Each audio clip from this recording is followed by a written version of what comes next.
Fala galera, seja bem-vindo ao Crefito 11 Vai Lá e Fala, o podcast que chega para cutucar, provocar e, claro, fortalecer as profissões de fisioterapeuta e terapeuta ocupacional. Eu sou Messias Rodrigues, atualmente presidente do Crefito 11, e estou aqui com esses convidados, meu colega Júlio Isidro, hoje substituindo aqui a nossa conselheira Nara, que está ausente, para a gente tratar aí sobre temas relevantes, polêmicos ou não, porque fisioterapia e terapia ocupacional precisam estar em pauta. Então, vamos falar sobre o que realmente importa. Que tal, Júlio? Bem-vindo. Muito obrigado, presidente. Obrigado, Messias. Obrigado, agradeço a presença das nossas convidadas para poder falar de um assunto tão importante, que é a parte de oncologia dentro do DF, os serviços prestados pela própria Secretaria de Saúde, e falar um pouquinho da fisioterapia nesse tema tão relevante, tão importante para homens e mulheres, e fazendo como referência o Outubro Rosa e o Novembro Azul. É isso aí. Não é verdade? Vivemos aí Então, recentemente. meu nome é Júlio Isidro, sou conselheiro do Conselho Regional de Fisioterapia e Terapia Ocupacional da 11ª Região. Sou também conselheiro suplente do Conselho Federal de Fisioterapia, presidente da Associação de Especialistas e fisioterapeuta de carreira da Secretaria de Saúde do DF. Sejam muito bem-vindas, por favor. Bem-vindas. Você é tudo isso, mas hoje você é o moderador do podcast do Crefito 11. Tá certo, muito obrigado por me podar já de cara, eu acho isso importante. É para quebrar o gelo, acho importante que essa risada no começo já quebra o gelo. É isso aí. Inicial. Isso é importante, vocês muito bem. É isso aí, gente. Vamos falar hoje então sobre fisio e TO na oncologia, né? Trazendo aí a alusão a esse último mês que nós vivenciamos de outubro e agora novembro, em que se fazem campanhas nacionais em relação à prevenção, né, do câncer. E aí trouxemos aqui duas profissionais, referências em prática profissional, também em gestão e também em docência, né? Então estamos aqui com a Letícia Fangel e a Viviane Albuquerque e eu vou deixar que elas próprias se apresentem. Quem vai começar? Começo então. Vai lá, Letícia. Primeiramente agradecer, né, o convite para a gente poder estar aqui conversando um pouquinho sobre a atuação da terapia ocupacional e da fisioterapia em oncologia. Eu sou a professora Letícia Fangel, sou professora da Universidade de Brasília, atuo com oncologia desde 2007, então podendo pensar bastante, além da prática, pensar também o desenvolvimento da atuação e de pesquisas na área da terapia ocupacional em oncologia. Bacana. Viviane? Eu sou Viviane, sou professora também universitária, dou aulas no Unieuro. Na Secretaria de Saúde eu trabalho na gestão desde 2012 e sou fisioterapeuta oncológica, fisioterapeuta pélvica, especialista em sexualidade e mestre e doutora em gerontologia. A oncologia está no meu caminho desde o início da graduação, sempre foi a minha primeira área, né, de escolha, e eu atuo desde 2011 com paciente oncológico. Bacana, então a gente está bem munido aí. Bem assessorado, não é verdade? Bem assessorado, né, Muito Júlio? bem. Então a gente pode começar com uma perguntinha básica, né, que é o porquê das campanhas como Outubro Rosa e Novembro Azul, elas ainda são tão necessárias para que as pessoas tomem consciência do seu autocuidado e da necessidade realmente de evitarmos esses cânceres, seja no colo do útero como também na região do colo da próstata no homem. Aí eu vou falar um pouco também na minha experiência de gestão, né? A gente sabe que hoje a maioria dos tumores eles são diagnosticados já em estágio avançado, exatamente porque não há uma cultura de buscar o cuidado, né, médico quando não se há sintomas. A gente ainda tem uma cultura de só procurar pelo serviço de saúde quando já está sentindo alguma coisa. E, geralmente, na oncologia, quando isso acontece, você já tem tumores mais avançados. Então, nós temos essas campanhas, né, tanto o Novembro Azul quanto o Outubro Rosa, que focam na saúde da mulher, no caso da mulher, para o câncer de mama, mas não é só isso, né? E, no caso do homem, para o câncer de próstata. Especificamente para os homens, é uma forma também da gente atrair os homens para o serviço, porque, de forma geral, o homem não busca, né, o atendimento de prevenção. E enquanto as mulheres até procuram um pouco mais, mas, para vocês terem uma ideia, a gente tem só 40% das mulheres fazendo mamografia de rotina, né, para rastreamento. Nos homens são 20%. Então, a gente está muito longe do ideal ainda. E essas campanhas fazem com que as pessoas olhem para o tema, né? É importante. além da parte de campanha, existe uma compreensão, porque assim, a campanha ela já se estende há um tempo com relação aos doces especialmente, mas além dessa campanha, existe uma compreensão por parte dos homens e das mulheres para que esse cuidado Eu acho que aconteça? que a Viviane trouxe, né, que é importante a gente pensar, que é muito também da nossa construção social, né, o quanto nós ainda, enquanto sociedade, ainda não compreendemos a importância da prevenção, né? Então, assim, se a gente for pensar desde a perspectiva de doenças menos impactantes, como a hipertensão, diabetes, mas que chega à perspectiva do câncer, né? A gente só busca o serviço de saúde quando a gente tem um sintoma. E para todas as outras doenças, às vezes isso não tem um impacto de sobrevida como acontece no câncer. Então, acho que não é nem compreensão, eu acho que, na verdade, é uma questão de concepção social. E aí eu acho que quando a gente pensa a perspectiva do Outubro Rosa e do Novembro Azul, é um momento que a gente tem para sensibilizar também a população da necessidade dessa busca o quanto antes do serviço de saúde, para que a gente não espere. Então, acho que mais do que compreensão, talvez a perspectiva cultural, né? E aí, quando a gente estimula, aparece na mídia, a gente vê os serviços falando, a gente favorece que essas pessoas também internalizem a necessidade de buscar a prevenção. Então, acho que é nesse sentido que a gente tem que pensar. Porque eu acho que compreender a necessidade, talvez a gente até compreenda, mas nunca vai acontecer comigo. Então, eu não preciso buscar o serviço de saúde. Porque, culturalmente, a gente tem essa proteção. Não, é super importante fazer o preventivo, mas você faz? Isso é uma pergunta que eu faço em sala de aula para as minhas alunas. Ótimo, a gente está falando de prevenção. Você já fez o preventivo do câncer de colo de útero, o preventivo, né, do câncer de mama? Quantas vezes você já fez um ultrassom de mama? E a resposta, muitas vezes, é nunca. Então, se nós que somos profissionais de saúde ou futuros profissionais de saúde não temos essa cultura, a população tem menos ainda. Vou fazer uma provocação aqui. Júlio, você já fez? Eu acho que ainda estou fora da faixa etária. Mas, assim, eu não tenho nenhum problema em fazê-lo, deixar bem claro isso, tá? Ainda mais que nós temos técnicas hoje muito mais avançadas que não permitem necessariamente somente o toque retal como questão de diagnóstico. Nós temos outras formas. Não, mas eu não falei nada disso, não. Eu imagino que não, viu, Messias? Eu imagino que não. Eu acho mas que... de forma geral, essa tua brincadeira ela é até importante no contexto, porque nós mulheres, somos educadas desde muito cedo a buscar a prevenção. As nossas mães nos levam. Mas os homens, de forma geral, eles vão para o médico quando eles são crianças, e a partir da adolescência, a mãe não leva mais para o médico. Ele não tem essa rotina de procurar um profissional para fazer um check-up.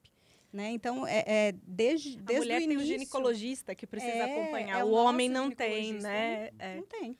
E tem estigma, né? Você fala desde sempre, as pessoas falam assim, olha, você vai procurar um procto, procure sempre a pessoa que tem o dedo mais fino, né? Então, mas é uma brincadeira que revela, a realidade, né? Faz revela sentido, muito. Fica isso na cabeça das pessoas, não vou nem procurar, porque não importa se é fino ou se é grosso, não quero saber disso. Exato. Né? E eu acho que as campanhas, elas trazem luz, né? Que é meio isso que a Letícia estava falando. Trazem luz para a questão, então as pessoas param, olham, pensam, né? E o objetivo é realmente que a gente tenha diagnósticos precoces, porque eles aumentam em mais de 90% a chance de cura. Né? E quando você tem já esse diagnóstico fechado como diagnóstico de câncer, como é que ficam os desafios desse acolhimento desse paciente ou desse usuário no estado tão frágil de saúde emocional? Como é que vocês visualizam os desafios que ele tem para poder percorrer ao longo desse início de tratamento e até mesmo chegar à concepção da cura e tudo mais? Eu acho que o primeiro desafio começa exatamente no momento do diagnóstico, né? Porque é comum que quando o paciente tem um diagnóstico de câncer, ele associa o diagnóstico a uma sentença. Sim, né? Sim. A gente cresce ouvindo coisas horríveis sobre o câncer, e mesmo que os tratamentos tenham evoluído, e hoje as coisas já não são mais assim, especialmente se o diagnóstico for precoce, quando a pessoa ouve a palavra câncer, imediatamente ela pensa em morte. Né? Então, isso está muito ligado. E muitas vezes ela não recebe o diagnóstico de uma forma adequada. Tem um estudo que fala que, acho que é 1 em cada 3 pacientes diz que recebeu o diagnóstico de uma forma brusca, de uma forma né? Insensível. Insensível, exatamente. Então, tem essa primeira questão e depois aí é a maior questão do nosso sistema de saúde, principalmente falando do público, que é o atraso entre o diagnóstico e o início de tratamento. Então, mesmo que tenha uma lei que fala que você tem 90 dias no máximo para começar, né? É 90 ou 60? 60 dias. 60 dias. O prazo, em geral, é em torno de 90 a 120 dias para início, né? Então, isso pode significar uma sobrevida importante. Exatamente. Isso pode significar a morte, na verdade, né? Exatamente. A questão aí é a perda da sobrevida de uma família. É a perda da vida mesmo, né? E aí esse atraso, né, no tratamento implica tanto num maior risco de óbito, quanto em tratamentos mais agressivos e que vão impactar mais na funcionalidade, na qualidade de vida daquele paciente, que é onde a gente atua. E aí é onde a gente entra, né? Exato. Exatamente. Muito bem, então dentro dessas fases, né, quando você coloca a questão do diagnóstico precoce, enfim, a gente entende que a terapia ocupacional e a fisioterapia são profissões que atuam também na prevenção, né? Uhum. E quando se fala de prevenção, a gente está falando mais de uma atuação no sentido de conscientização, de informação, ou existe uma atuação Mas também? Além disso, eu acho que quando a gente pensa, né, hoje a maioria dos cânceres a gente já tem estudos mostrando que são predisponentes, por exemplo, o estilo de vida. Né? Então, se você consegue trabalhar desde a atenção primária, desde, né, da pessoa saudável, na educação na escola, pensando na perspectiva de estilo de vida, de diminuição de consumo de álcool, de cigarro, você tem um impacto direto no diagnóstico. Então, é muito além. Tem a educação, que é super importante, mas quando você trabalha na atenção primária, TO, a físio, com promoção de exercício físico, com promoção de saúde, você está, de alguma forma, prevenindo o desenvolvimento do câncer. Então, isso é super importante. Os estudos mostram que a prática de atividade física pode reduzir em torno de 30% do número de diagnósticos. Então, se a gente pensar que o INCA estima 700 mil por ano, é um impacto gigantesco. E em alguns tumores isso está mais esclarecido, em outros os estudos não são tão bons, né? Mas, de qualquer forma, na prevenção, a mudança de hábitos de vida e o estímulo à prática de atividades físicas seria a nossa principal atuação, assim, né? Sim. Entendi. Bacana, gente. Bom conhecer um pouco mais sobre isso. E considerando que muitas vezes quem está assistindo a gente, às vezes é um estudante, alguém assim, mais leigo, né? Vamos entender um pouco como que é esse processo da doença, do câncer, né? A partir do momento que a pessoa descobre, né? Ela vai entrar ali como se diz? Putz, não está vindo a palavra. Faltou a palavra. Num conjunto de coisas, né? De tratamento, né? Que vai vir medicação, que vai vir, enfim, terapias, etc. e tal. Pensando aí no percurso do paciente, né? Pelo que ele vai passar a partir do momento que ele tem um diagnóstico e em que momento ele vai encontrar a fisioterapia, a terapia ocupacional. O tratamento, ele inicia geralmente, né, a depender de que tipo de câncer. Claro que a gente está falando aqui muito no genérico, mas a gente precisa lembrar que o câncer são mais de 100 doenças diferentes. Então, para cada uma delas, a gente vai ter especificidades. Mas, no geral, esse paciente vai passar, pelo menos, por uma cirurgia, pela quimioterapia e pela radioterapia. Né? Então, assim, a depender das especificidades, em que ordem isso acontece, mas ele vai ter um caminho aí de internação, ele vai ter um caminho de saída do trabalho, de perspectiva agora de um olhar sobre o seu cuidado, então de idas e vindas ao serviço de saúde. Então ele tem uma mudança, e aí muito terapeuta ocupacional falando, né? Uma mudança de todo o seu cotidiano, né, desde o momento do diagnóstico e dos seus papéis que ele vive. Então, ele vai ter que enfrentar todo esse processo para que possa retomar a sua saúde.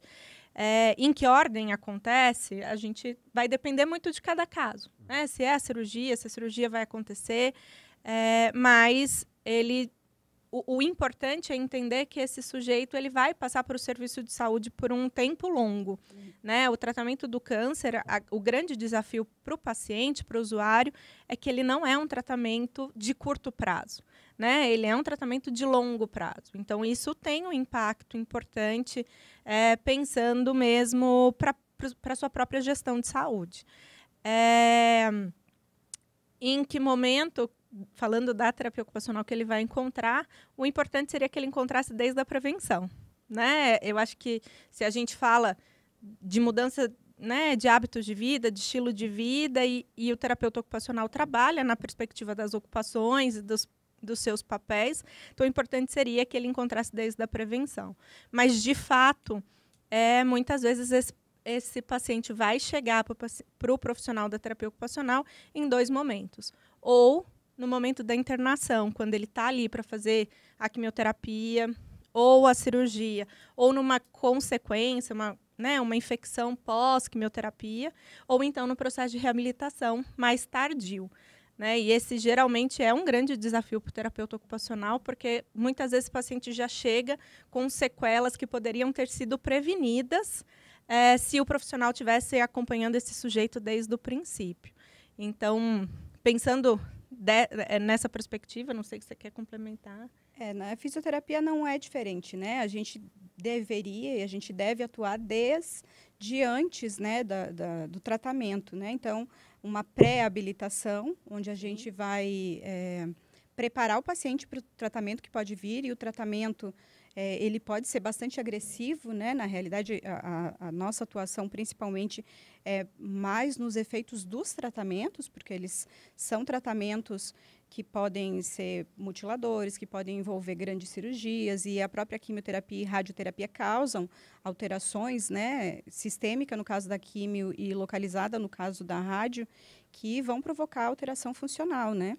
Então, ele vindo antes para a fisioterapia, alguns estudos já mostram o benefício disso, a gente consegue prepará-lo para o corpo enfrentar toda a carga, né, que virá depois, e isso reduz a quantidade de complicações e a gravidade dessas complicações posteriormente, ajudando com que ele reabilite mais rapidamente, né? Ali no intratratamento, a gente faz mobilização precoce, trata a dor, sintomas que surjam naquele momento, né? Se estiver fazendo quimioterapia, fadiga, neuropatia periféricas, enjoos, a gente pode atuar nesse sentido, e aí depois o tratamento mesmo é na reabilitação, tentando fazer com que ele recupere a funcionalidade e retorne, né, às suas atividades o mais breve possível. Eu não sei se eu estou complementando ou não, mas quando, né, pensando agora na perspectiva da finitude também, enfim, né, na fase de cuidados paliativos também, acredito que esses profissionais contribuem muito. São essenciais, né? Na verdade, assim, para poder só enriquecer em relação ao que já foi exposto, eu acho que no que diz respeito ao pré, né, eu acho que é importante deixar claro que tudo que a gente faz de promoção de saúde, ela é vinculada não somente à parte de oncologia, né?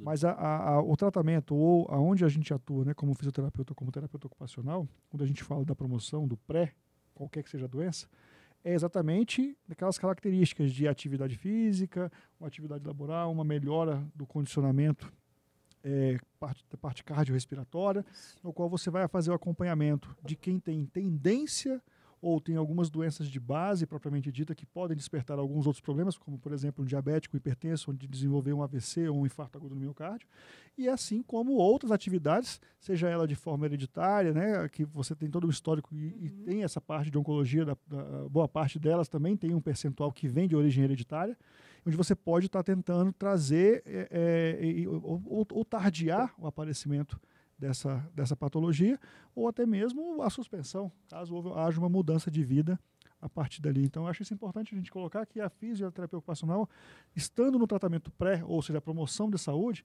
ela não vai só trabalhar a parte da oncologia ou a dificuldade de aparecer, assim como os AVCs, assim como outras doenças que são brutalmente incapacitantes do ponto de vista humano. Que eu acho que isso é muito, muito importante. E tu sabe que falando nessa questão do pré, às vezes a gente tem pacientes, por exemplo, paciente de câncer de pulmão, que a maioria deles o câncer surge em função do cigarro, do fumo, né? Então, o câncer é só mais uma das alterações que ele está apresentando. Então, quando ele tem o diagnóstico e ele precisa de uma cirurgia, às vezes eles não têm condições clínicas para a cirurgia. Então, há uma limitação no tratamento porque a capacidade cardiorrespiratória dele é muito reduzida.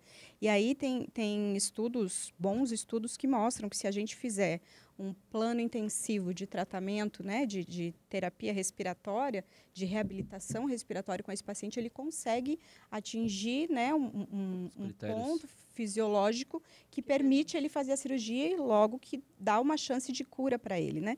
Então, mesmo quando a gente atua no pré-tratamento, eventualmente pode ser determinante para que ele consiga realmente fazer o tratamento. Então... Perfeito.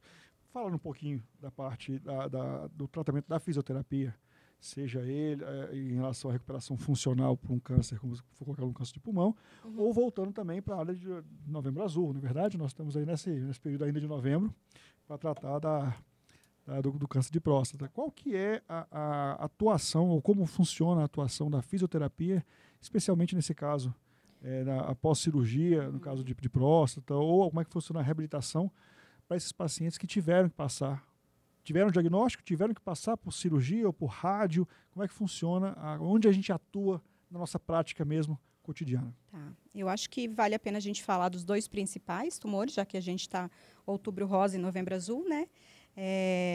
Pelas estimativas, nos dois cânceres a gente tem quase 150 mil por ano. Então é um número bem expressivo, são os dois principais tumores. Se bem que o colo retal está vindo aí atrás, né, em segundo. Mas e são cânceres que vão produzir desfechos diferenciados, né? Então, no caso do câncer de mama, a gente tem principalmente as limitações relacionadas ao movimento do membro superior, né? Porque a paciente vai passar por uma mastectomia, que pode ser total, que envolve a retirada de linfonodos axilares, que vai favorecer vai dificultar, né, a drenagem e favorecer o surgimento de linfedema. Então, em torno de 20 a 30% das pacientes desenvolvem linfedema, que pode ficar crônico, e é algo que causa um impacto físico, mas um impacto psicológico também muito grande, porque é uma lembrança constante de tudo que ela passou, né? E é uma consequência daquilo que está sempre ali, né? Então, fica difícil até para ela superar toda essa situação que ela viveu, porque o tempo inteiro aquele membro inchado e com dor e com dificuldade de movimento vai lembrar ela disso. E a mobilidade do ombro também, que é afetada por causa da retirada da mama, mas principalmente por causa da radioterapia, né? Ela reduz a circulação ali, né?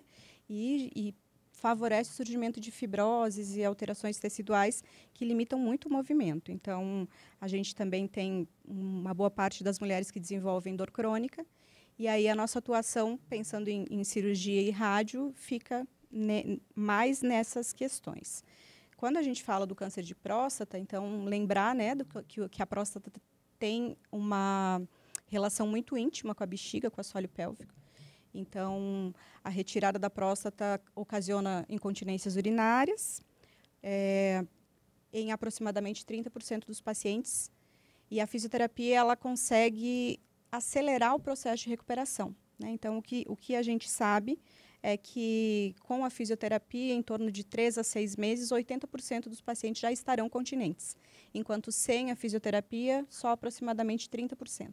Então, dá uma diferença muito grande, porque a incontinência urinária é algo que mexe demais com a qualidade de vida, né? Pensando nos homens, a gente também tem a questão da sexualidade, e isso traz um impacto muito grande. A gente tem uma ideia também de que só tem câncer de próstata homens mais velhos, e a gente tem uma ideia completamente errada de sexualidade e velhice também, né?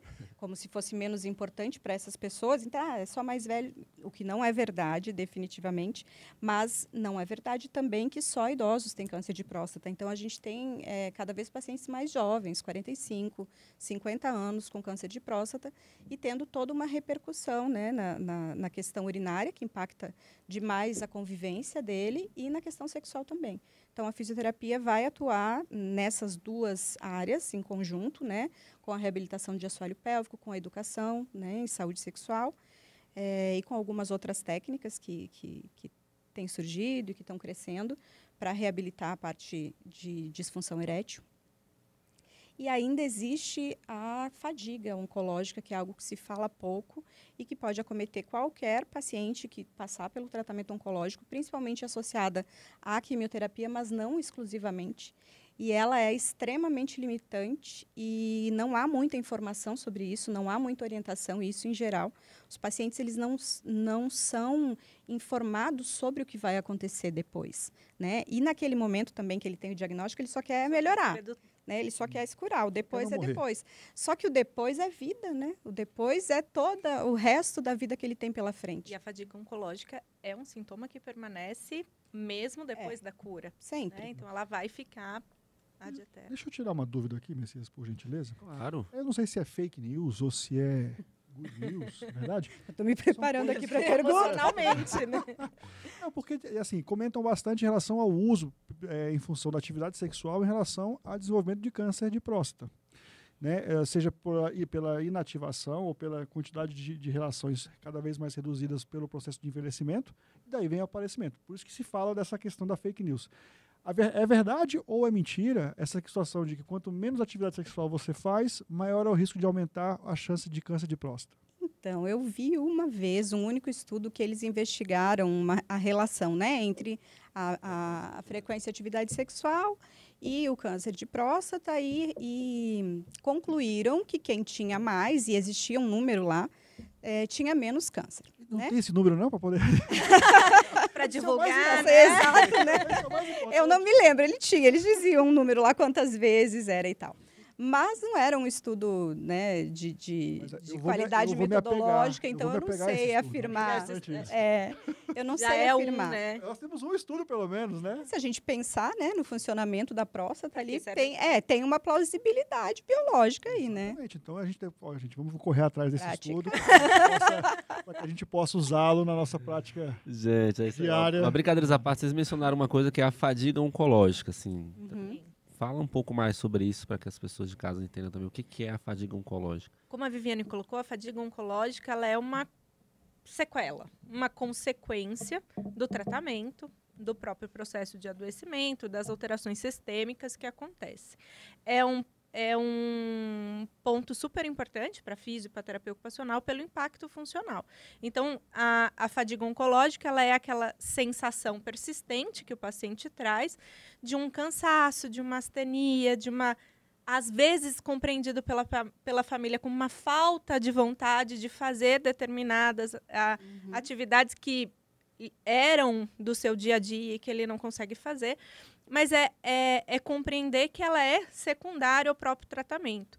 A literatura tem trazido uma relação direta com a quimio, mas principalmente com a existência da radioterapia. Pacientes que fazem radioterapia acabam desenvolvendo fadiga oncológica com mais intensidade e em maior número. Então não pode confundir fadiga oncológica com preguiça. Exatamente. Nem depressão, né? E nem depressão. Esse é um tema importante. Né? Então, assim, a fadiga oncológica ela é uma consequência metabólica e sistêmica que traz essa sequela que persiste, né, com o passar dos anos, que o paciente, por mais que esteja curado do câncer, e hoje, muitas vezes, a gente não fala mais, e eu que sou do cuidados paliativos, a gente não usa mais o termo curado, a gente fala do tratamento modificador do curso da doença.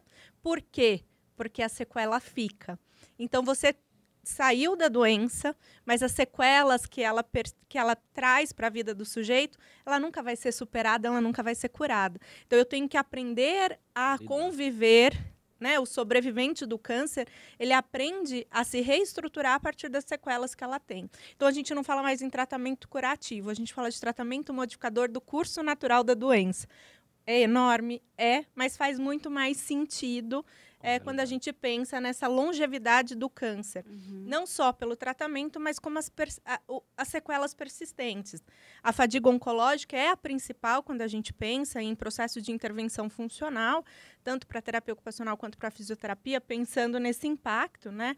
A terapia ocupacional trabalha muito com as mudanças e adaptações cotidianas para que essa pessoa consiga manter seus papéis ocupacionais de desejo que realizava antes do processo de adoecimento, mesmo com a existência da fadiga oncológica. E uma outra sequela pouco falada e super importante, a alteração cognitiva gerada pelo processo da quimioterapia. Então, já tem vários estudos, os pacientes com câncer de mama, as mulheres com câncer de mama, a quimioterapia ela traz uma alteração do sistema nervoso central que gera um processo de perda de memória, atenção, que muitas vezes é compreendido como, tá ficando com Alzheimer, tá ficando esclerosado. E, na verdade, é uma sequela também do processo da quimioterapia. E a gente tem, dentro da terapia ocupacional, estruturas e formação para diminuir o desenvolvimento. Geralmente, ele acontece com a estimulação cognitiva, mesmo com a estimulação cognitiva, aparece, né, o quimiobrain, que a gente fala, que é essa alteração que vem da quimioterapia.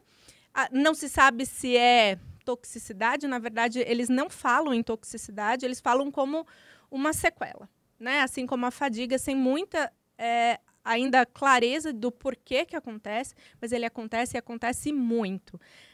Eu lembro no meu mestrado, quando eu perguntava para as mulheres, eu trabalhei com mulheres com câncer de mama, investigando exatamente o impacto no dia a dia delas, e a coisa que elas mais traziam era: eu esqueço tudo. Eu esqueço o fogão ligado, eu esqueço a chave do carro dentro do carro. Então, são coisas pequenas para quem vê fora, mas que para elas tem um impacto muito grande. E é isso, são sequelas como a fadiga oncológica que aparecem, que persistem, mesmo no sobrevivente do câncer. Então, levando já como gancho essa parte, como é que fica a relação da profissão, seja da terapia ocupacional ou da fisioterapia, primeiro trabalhando juntas, assim como outras profissões, toda uma abordagem multiprofissional. Como é que é a interação de todas essas profissões, do qual nós temos que fazer essa interação para dar um melhor suporte, melhor qualidade de atendimento aos pacientes que apresentam esses quadros? O tratamento oncológico ele é prioritariamente em equipe. Não tem como você tratar um paciente de câncer, né, sozinho, isoladamente. Porém, como é que foi a tua experiência? Eu em equipe, eu atuei no CACOM do HUB há alguns anos, e o único profissional que nós não tínhamos na equipe era a TO.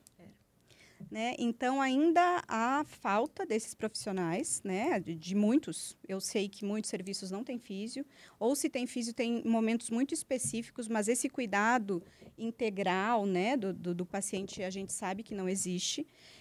E seria imprescindível, né? Porque a físio e a TO conversam muito, né? E o que a fisioterapia não alcança, a TO alcança e vice-versa.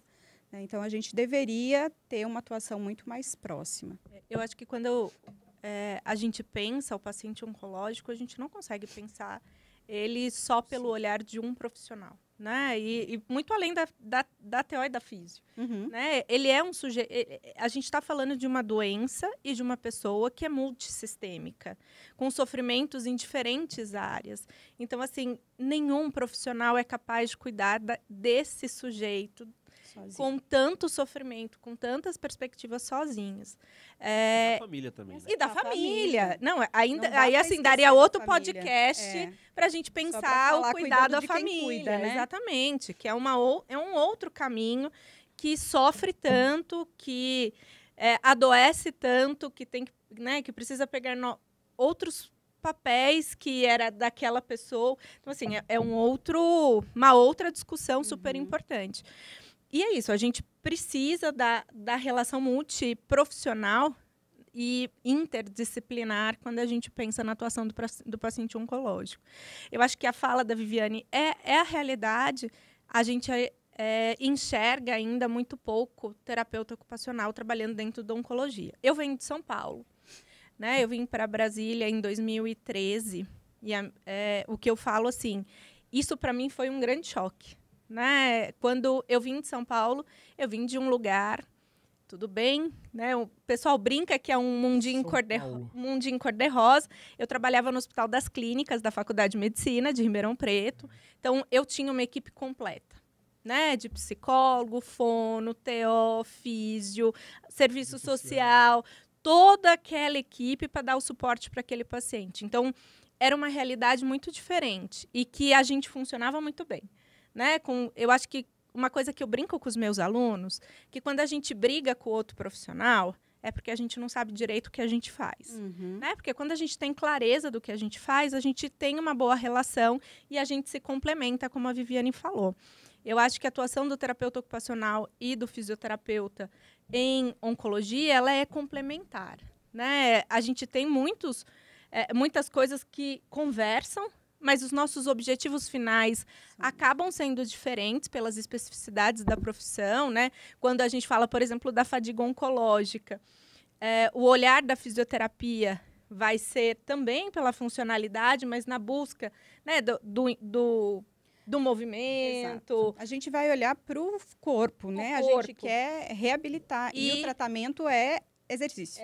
Né? Então, a gente vai estar focado nisso. E, enquanto isso, o terapeuta ocupacional está pegando esse apoio da físio e pensando aí, então, pera lá, como é que está teu dia?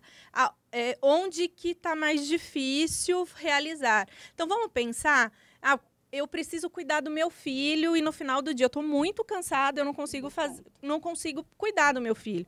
Então, a gente vai organizar a tua rotina para que você tenha mais energia no final do teu dia. Então, a gente trabalha junto, né? A gente se soma. Então, acho que isso é essencial e isso acontece com os outros profissionais. Eu falei, né? Eu sou paliativista, especialista em cuidados paliativos, trabalhava numa equipe de cuidados paliativos e trabalho com luto muito próximo, né? Tem uma atuação importante com luto dentro da perspectiva da terapia ocupacional, num olhar de uma linha que a gente trabalha, que é o luto ocupacional. E aí, muitas vezes me perguntam, mas e a psicologia? Calma, eu tenho um olhar da perspectiva do luto ocupacional. Né? Então, a gente tem objetivos diferentes que se complementam. Então, é pensar esse todo e pensar que aquela pessoa que está ali no meio, ela é multissistêmica. E a gente precisa olhar para todo. Na realidade, é unir forças. Né? Muitas vezes, as pessoas entendem o trabalho em equipe como cada um na sua caixinha, as coisas não podem. Não, você só vem até aqui, mas não é isso, né? Quando eu sempre, na minha primeira aula de oncologia, na graduação, eu sempre falo para os alunos que o que o fisioterapeuta faz com câncer? Porque isso foi uma pergunta que eu ouvi muito, né? Lá em 2010, quando eu comecei a pós-graduação, as pessoas perguntavam, né? Mas fisioterapeuta com câncer? Eu disse, com câncer eu não faço absolutamente nada. Eu cuido do paciente. Eu cuido da pessoa, daquele ser humano, né? E eu acho que uma das dificuldades que a gente tem quando se fala em trabalhar em equipe é isso, né? As pessoas ficam muito brigando ali pelo que é meu, o que eu faço, o que é seu, e esquece que tem um ser humano ali que precisa receber toda a atenção, e não importa, no fim das contas, até onde que vai um ou começa o outro. As coisas são complementares. Isso que vocês colocam muitas vezes da ausência do terapeuta ocupacional, né? Em razão de, a gente já falou em outros podcasts aqui, a gente é um número ainda limitado no país, né? A sociedade está olhando para isso hoje, sobretudo com essa onda do autismo hoje em dia. E enquanto a Letícia estava falando... Daqui a alguns anos a gente não vai falar mais disso. Tomara, né? Mas enquanto a Letícia estava falando, eu lembrei também que isso foi em 2012. 2012 já tinha formado alguma turma na UNB? Já. É a turma primeira. A turma do Messias. Então, tu imagina, a gente nem tinha TO, talvez não era nem que eles não quisessem que contratassem, não tinha profissional. O próprio HUB, né? quando eu cheguei, né, e aí, contando um pouco da minha trajetória, quando eu cheguei em Brasília, o serviço de TO estava se estruturando no hospital. Em 2013, né? Em 2013, a gente tinha 2 terapeutas ocupacionais que atuavam em especificidades, mas não existia o serviço de TO. E aí... contar, tá, Messias? Messias era meu estagiário. A gente estruturando o serviço mesmo. E aí, assim, sem terapeutas ocupacionais, eu, além da docência, 20 horas atendendo o paciente para poder mostrar, para poder construir. Foi a partir daí que eu comecei a me inserir com a equipe da oncologia, ainda na internação. Então, assim, hoje a gente tem terapeuta ocupacional lá no HUB, que atende... oncologia, então assim, mas é isso, a TO ainda está crescendo muito, né, dentro do DF, com certeza, e a atuação está se concretizando aos poucos, né? É isso aí. Quem te viu, quem te vê, Entreguei a minha idade, né? Pois é. Foi exposto agora. Entreguei a minha idade, isso que é o problema. Bom, de qualquer forma, assim, com essa conversa, a gente entende que, enfim, para o tratamento de qualquer tipo de patologia, de qualquer tipo de pessoa, né? a fisioterapia, a terapia ocupacional, ela sempre vai ter um olhar muito personalizado, né? A doença tem seu prognóstico, tem seu curso, tem os tipos de câncer, enfim. Mas é sempre a necessidade daquele indivíduo, né? O terapeuta ocupacional é um profissional, de certa forma, claro que isso, os fisioterapeutas também, né? Mas que sempre buscam estratégias, né? Criativas para poder dar conta da demanda daquele paciente, enfim. E assim as profissões caminham para uma assistência de qualidade, né? Para ajudar as pessoas a viverem melhor, mesmo, né? Apesar, né? Das doenças que elas acometem. Que bacana esse papo, hein, Júlio? O que você está achando? Estou achando maravilhoso. Pô. Eu estou achando que, principalmente nas linhas de cuidado, a gente passa dentro da atenção primária, com a questão da prevenção, da promoção da saúde, a gente passa pela questão do diagnóstico, o encaminhamento para a atenção especializada, e se a coisa não transcorrer da forma a sanar ou diminuir as sequelas e o problema, daqui a pouco tem toda a questão do cuidado paliativo, a questão das internações, a questão da terapia intensiva, como sendo quer dizer, assim, a condução, o caminho natural de uma doença se ela não for sanada, né? E aí, assim, eu volto a falar que nossas profissões, elas permeiam todos os níveis de atenção, permeiam todas as patologias, todos os sistemas do corpo. E não tem, realmente é uma profissão amável, não tem como a gente não admirar a fisioterapia, a terapia ocupacional, por poder estar presente em todas essas fases, tanto da saúde quanto da doença. E isso só brilha mais ainda aos olhos de quem já está na área há algumas décadas. E eu também não escondo o meu tempo.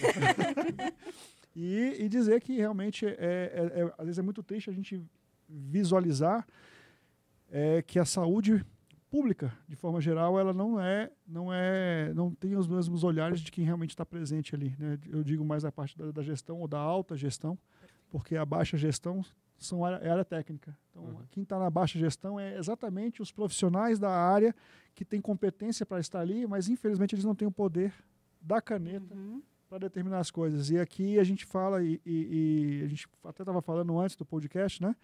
Em relação às questões de concurso, em relação às vagas, e a gente tem hoje no serviço público do DF, você falou de São Paulo é uma referência realmente nacional. E quando você vem para o DF em si, a gente encontra um déficit gigantesco na área da saúde pública, que é absurdo o déficit existente. Concurso para fisioterapia e para terapia ocupacional, o último que foi feito em 2014. Ele se encerrou em 2018. Década, né? Faz um couro aqui, 2014. Então você vê que... Chega a vir indignação, porque a gente trabalha com o cuidado da saúde. E você vê um descaso nesse sentido, é algo muito ruim, é um absurdo. Então, é algo que precisa ser dito, precisa ser falado. Todo podcast que eu tiver aqui, isso vai ser levantado, porque o déficit de recurso humano da Secretaria de Saúde, ele é absurdo. Então a gente tenta trabalhar, tenta correr atrás, mostrar aquilo que a gente pode promover. A saúde pública, ela é um investimento, ela não é um gasto. Às vezes existe um discurso dizendo que se gasta muito dinheiro com saúde pública no Brasil. O SUS, que é o maior plano de saúde do mundo, se gasta muito dinheiro. E aí eu fui fazer um cálculo esses dias, baseado até num deputado que falou a respeito do gasto, e a gente teve acesso ao gasto da saúde no DF. São gastos, no mínimo constitucional, são gastos 13,5 bilhões de reais com saúde no DF. Só que se você for calcular 13,5 bilhões por pessoa, 5 bilhões de pessoas, ou 5 milhões de pessoas, que é exatamente o número de pessoas que moram no DF e a rede da qual o SUS atende aqui no DF, o gasto vai para R$ 261 por cabeça. Aí eu queria saber se existe algum plano de saúde hoje que custa R$ 261. Não existe. Então, na verdade, você tem com o SUS um gasto baixo em relação à saúde. E se a gente tivesse uma melhoria da forma com que a gestão verifica isso e gasta esses recursos, a gente com certeza teria uma resposta mais significativa para a população. Especialmente quando a gente fala de atenção primária, né, que deveria fazer prevenção e promoção, né? Quando a gente tiver uma atenção primária forte o suficiente, o gasto vai ser ainda menor, né? A atenção primária hoje é só um extintor de incêndio. A gente só apaga fogo, só apaga incêndios. Não deve ser gigantesco, mas assim, falando nesse sentido, você está trazendo a questão do recursos humanos, né? Do qual nós fazemos parte, né? Eu vou chamar a atenção agora de quem está nos assistindo, porque é muito importante vocês ainda aqui, estudantes de ensino médio que não têm ainda uma área para poder atuar. Por favor, gente, venha para a terapia ocupacional. Então, nós estamos vendo aqui o déficit que existe hoje no DF. Nós estamos aqui com o presidente do CREFIT 11. Por favor, quantos TOs nós temos hoje registrados no CREFIT 11? No CREFIT 11, em torno de 750. 750 profissionais. Pouco, é assustador. Para 5 milhões de pessoas na rede. Você acha que vai ter pessoal desempregado? Existe algum terapeuta ocupacional desempregado hoje, Messias? Não tem como. Só quem quer mesmo. Nem quem quer não está desempregado. Estão batendo na porta, né? A gente está com um problema importante, por exemplo, eu não falei isso, né? Agora no HUB a gente tem, inclusive, residência de terapia ocupacional em oncologia e cardiologia. Mas a gente não consegue ter residente porque o pessoal está indo para o mercado de trabalho. Ganhar dinheirão. Vai trabalhar e não vai para a residência, não quer estudar, porque não falta dinheiro. Você quer receber, não quer mais gastar. Calma, gente. 3 anos, 4 daqui a pouco. Calma, então, para todos vocês que estão nos ouvindo aí, que estão nos assistindo, e não tem ainda uma linha da qual você quer seguir, mas é a área da saúde, por exemplo, faz a terapia ocupacional. Só não faz EAD, pelo amor de Deus. Não, EAD a gente está por fora. Esse a gente está tentando trabalhar e cortar esse EAD, que isso não existe.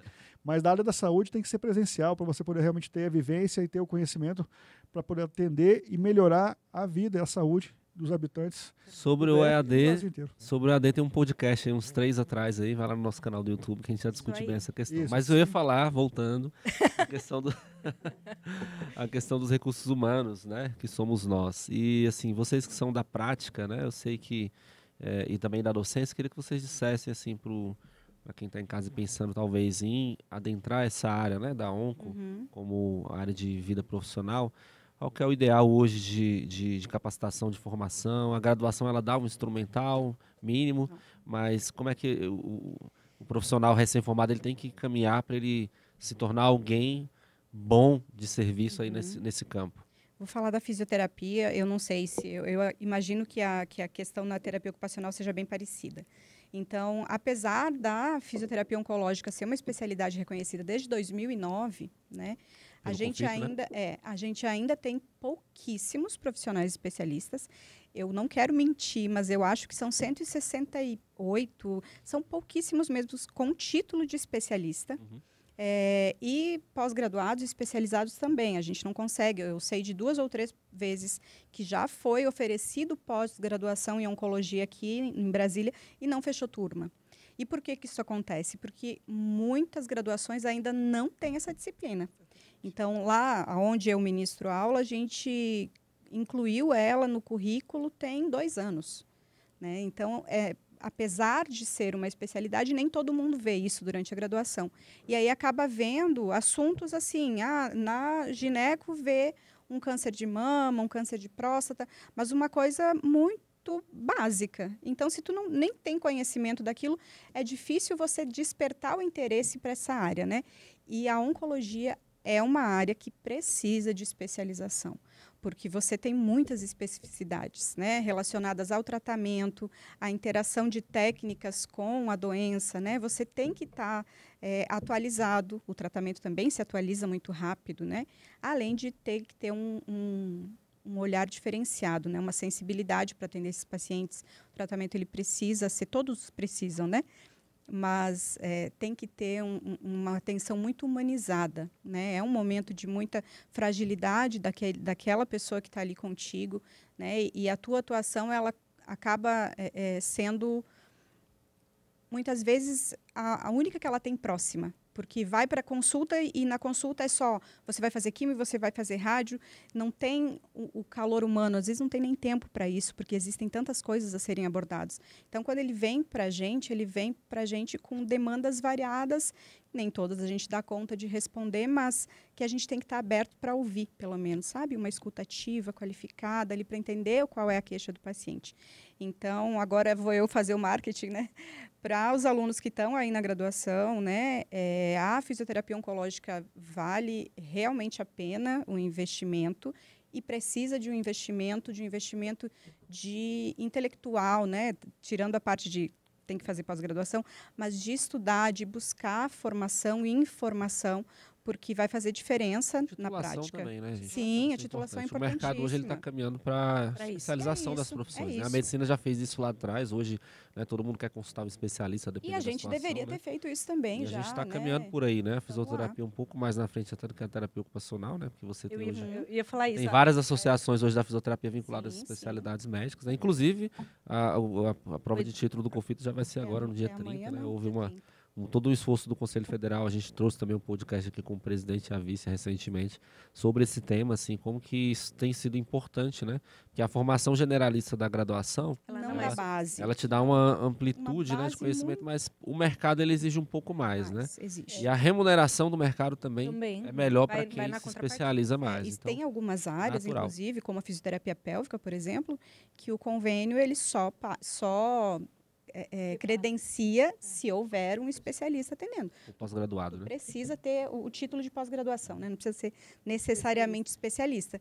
Mas eu acho que daqui um pouco, talvez a gente chegue nesse ponto. Só um adendo de esclarecimento, gente. É porque ela falou pós-graduação, né? Você fazer uma pós-graduação não necessariamente dá o título de especialista, tá?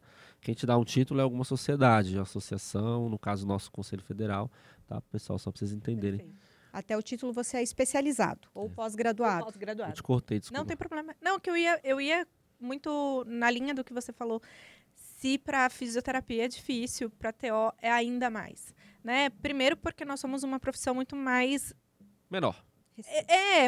Muito menor, mas eu ia falar também com uma complexidade no sentido de áreas de atuação muito maior. Então, a gente tem campo social, educação, então a gente tem uma gama que dentro do curso de graduação precisa ser abarcada, o que não permite um aprofundamento tão grande de algumas áreas de especialidade. Então, eu falo, eu sou especialista também em contexto hospitalar. Que é o que abarca porque hoje. é o que abarca oncologia. A gente não tem uma especialidade de oncologia. E a minha disciplina ministrada também é de contexto hospitalar. E aí eu tenho, dentro do contexto hospitalar, 2, 3, 4 aulas para falar disso. 4 anos de graduação para poder abarcar o que a gente está conversando aqui, o que é humanamente impossível. Então, é necessária a especialidade, é necessária a especialização, é necessário... E aí o convite, né, para quem está na graduação e tem interesse, as residências são um caminho super importante, né, que te dá uma formação teórica e prática e que para terapia ocupacional, eu... estou em grupo, estou em movimento, porque a gente está perdendo vaga para o MEC, porque a gente não está preenchendo as vagas. Então, a gente tem excelentes formações de residência para oncologia que não estão preenchendo as vagas. Muito bom, gente. Que papo massa, hein, ô Júlio? Muito bom. Gostou? Você parece estar perplexo, assim, cara. Mas eu tô ainda atrás daquele estudo ainda, Vou correr atrás dele. Muito bem, pessoal. É isso, gente. A vida das nossas profissões, a fase que nós estamos vivendo, né, que significa toda, enfim, a nova gestão do CONFIT, os movimentos aí pelo crescimento e ampliação das profissões no país, envolve também isso, né, de especializar mais, né, e assim, há discussões, né, às vezes a pessoa questiona, por que não cria uma especialidade em terapia ocupacional? Tudo bate na questão do número, né, hoje o Sandoval falou aqui, né, a gente precisa ampliar o número de especialistas das especialidades que nós já temos, como você falou, 168, né? Especialistas por aí. Se eu não me engano, é isso, mas é bem imagina, são mesmo.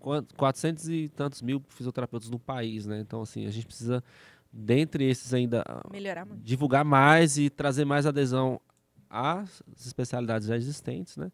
E aumentando o número, enfim, é um processo. A gente está caminhando. A gente está caminhando, indo, né? Estamos indo, e estamos melhorando cada vez mais. Né? Encerrado, dando a palavra para os nossos convidados pudessem... É isso. Cada um deixa uma mensagem final aí que vocês queiram deixar para quem nos assiste. Primeiro eu quero agradecer pelo convite. Foi ótimo estar aqui. Um prazer, uma honra estar aqui no Conselho. Especialmente com a Letícia, que é uma grande amiga e uma profissional que eu admiro muito. E eu acho que o que pode ficar assim, da atuação da fisioterapia na oncologia é mais ou menos na linha do que eu falei. A gente não está tratando uma doença, né? A gente não está tratando um doente, a gente está tratando uma pessoa que tem uma vida antes do diagnóstico, que se mantém durante o diagnóstico e que vai prosseguir depois, né? E a gente tem que pensar nele, assim, a longo prazo, né? É um ser humano que precisa de um cuidado para que ele tenha uma sobrevida com qualidade de vida, né? Perfeito. E aí, falando fechando em relação à terapia ocupacional, o que eu acho que o mais importante é pensar que, apesar da gente ainda não estar efetivamente inserido, mas o terapeuta ocupacional ele deveria estar inserido lá da promoção de saúde, pensando no paciente oncológico, até o final da vida. Né? E aí pensando desde o processo de reabilitação precoce, pensar em manutenção de papel ocupacional e pensar em luto, pensar em enfrentamento, também são questões extremamente importantes para a gente pensar, porque elas têm impacto direto na vida ocupacional dessas pessoas. Show de bola, gente. Obrigado. Foi uma discussão importante aí sobre o impacto dessas campanhas e a atuação dessas profissões, né, no campo da oncologia. Assistam os nossos episódios, acompanhem, divulguem, compartilhem. E é isso. Deixa o nosso bordão final aí, Júlio. Encerra com chave de ouro. A gente pode falar assim, e aí você curtiu o nosso episódio de hoje? Então marca a gente, marca os amigos, marca todo mundo. Compartilha aí. E no Vai Lá e Fala, a gente acredita que a informação, né, de qualidade, ela transforma a prática e salva vidas. Perfeito. Então, até o próximo episódio com todos vocês. Tchau, tchau. Um abraço. Tchau.